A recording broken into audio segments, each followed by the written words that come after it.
If you're lucky enough to get to investing before you're 30, then you've most likely run into the following dilemma. Is it best to invest or save for your first house?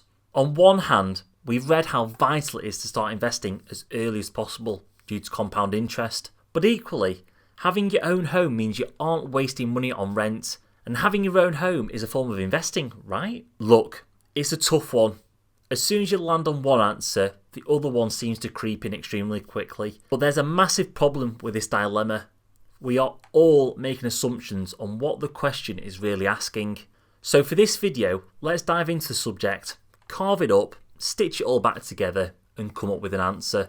As always, I'll be transparent and share what I did and what I would do differently if I had my time again. While we're at it, this is not financial advice. It's purely a northern lad speaking to an old GoPro that he might have and then uploading it to YouTube. That's it. But before my dog starts barking again, I just want to give a quick shout out to the patrons of this channel, both in terms of your membership and your support you give me via the Discord server. If you're interested in joining the community, then it comes for as little as £2 a month. I'll put a link in the description below. Let's clear up a grey area to start off with. If you're interested in this topic, then I'm going to make an assumption straight out of the gate that you actually want to own your home at some point in your life, or at very least that's your ambition. Meaning this question isn't should I ever bother owning a home, and it's more like how much should I prioritise buying my first home over anything else. So should you go hell for leather on getting a deposit for a house, or should you play it cool and start investing some money first? After all, a common criticism of renting is that it's more expensive over the long run as it is compared to having a mortgage. At least in the UK, for example. I know elsewhere in Europe it's not so bad. All this information might lead you to a dangerous thought though. This would be in the form of suggesting the following to yourself. Why don't I just invest my money into the markets all the way up to the point where I need it for a deposit? I'll then just cash out my investment, Bob's your uncle, Fanny's your aunt, you've made a boatload of money, and now you can actually buy a bigger house with your money. Why didn't someone tell you this sooner? Well, there is a reason. If you think of investing into equities or anything else which involves risk in terms of volatility, then this isn't the way forward. You're quite literally gambling, and this thought should vacate your head as soon as it lands. However, this trail of thought isn't as flawed as you might think, as there is actually ways you can invest your money risk-free for a guaranteed return, which is actually better than the stock markets. More on this shortly. Let's look at housing, as I think this will get us to where we want to get to the quickest. Never has an investing question made it so easy for me to weave some human psychology into an investing video, so thank you. Let me whip out Maslow's Hierarchy of Needs. If you've never seen this chart before, then let me give you a quick rundown. Abraham Maslow posed the Maslow's Hierarchy of Needs as a framework to show how humans prioritise their efforts. The base of the chart is the basic needs, the middle of the chart is the psychological needs, and the top part of the chart is the self-fulfillment needs. In a nutshell, if your basic needs aren't being met, then you're not going to worry too much about being fulfilled. If you squint and look at the bottom row of this chart, you'll make out the word shelter. It's literally straight after air, water, food, so it's pretty critical. I understand that you might say that renting is shelter, but then I would pose a question on how you'd feel if you're renting air off somebody. I wouldn't want my air consumption controlled by somebody else, so why would I want my shelter in that way? So based on this, I'm going to go out on a limb here and say that having your own home is pretty important to you, and then it comes above your investment needs. I would actually be surprised if your hierarchy of needs had investing before shelter. Couple this with the fact that you want to own your home eventually anyway. Renting is expensive, house prices just seem to go up and up because the government's not building enough, and on top of all this, your stupid landlord has never fixed that shower and it's really doing your head in. Based on all these, it's all pointing in one direction. It's pretty straightforward. You need to go hell for leather on getting your first home. So you might be sat there thinking, well, that was pretty straightforward, Nick. 5-minute video. I need to go hell for leather for saving up for a house. On to my next video. Cheers. Whoa, whoa, whoa. Easy, cowboy. I do have a little bit more for you. But if you have enjoyed the video so far, then I'd really, really appreciate it if you gave the like button a little bit of a tickle. It should turn a blue colour. If you have, then thank you. But back on with the video. I do believe, however, there is a way of prioritising a house while also having a full tilt investing mentality. Don't believe me? Well, challenge accepted. Let's get the basics out of the way first. Just because you're saving for a house doesn't mean you can't invest your money wisely.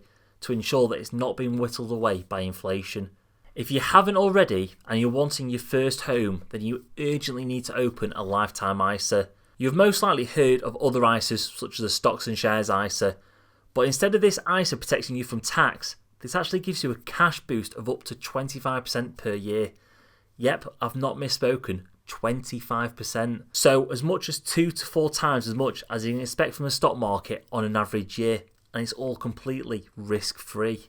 But there are some catches with a lifetime ISA, so let me headline a few of the facts really quickly. 1, you need to be aged between 18 and 39 to open one. 2, you can only invest a maximum of £4,000 into a ISA each year, meaning your max cash bonus is £1,000. It is all tax-free. Both you and your partner can have one. 3, you can only use this if you have never owned a home before. That includes inside and outside the UK. And that also goes for anybody else on the mortgage. So if you haven't owned a home before, but your partner has, then I'm sorry, you're out of luck. And 4, this is for people who are buying houses for less than £450,000. I'm pretty sure this isn't going to be too much of a problem for most of us. These are the 4 biggest things you need to be aware of, but there are some other little bits and pieces you need to be aware of, so please do your own research. After all, this isn't a LISA explained video. If you have money to save above this £4,000 per year, then you should look for other places you can put your hard-earned money, which has very little risk or no risk at all. My thoughts would go to premium bonds, which is a bit like playing the lottery, but your odds are far, far better. If you do play the lottery, then I don't have any words for you. You're basically playing a slot machine, but it has the odds of 20 times worse than an actual slot machine. On that thought, I wonder why they don't have the "when the fun stops" part on the advert when they're advertising the National Lottery. The National Lottery. Your numbers make amazing happen. Think again. When the fun stops, stop. Anyway, rant over. After all this, is this all you can do? Well, no, not in my opinion. There are other ways you can maximise your finances when you've actually bought a house, which will give you a significant amount more income that you could invest, even when you've got a shiny brand new mortgage. If I had my time again, then I would strongly consider house hacking. If you've never heard of the term house hacking, then no problem. I'll give you a quick summary. It's simply the process of purchasing a house and getting a mortgage and then renting out part of the house to other people while you live there.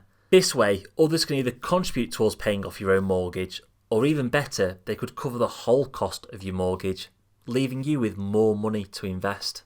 There are plenty of people who are willing to rent rooms as it's cheaper than renting out an entire flat or house themselves. There are obviously downsides of this method, but while you're young at least, it could be extremely viable. And then consider that the significant financial benefit you might get at such an early stage in your life might be awesome for your investments going forward. Imagine the difference in investing £500 versus £250 from such an early stage in your life. That's going to make a huge impact compounding from the very start. Let me tell you what I did. For me, I saved hell for leather for a house before starting to invest, so I only started investing once I had my own home.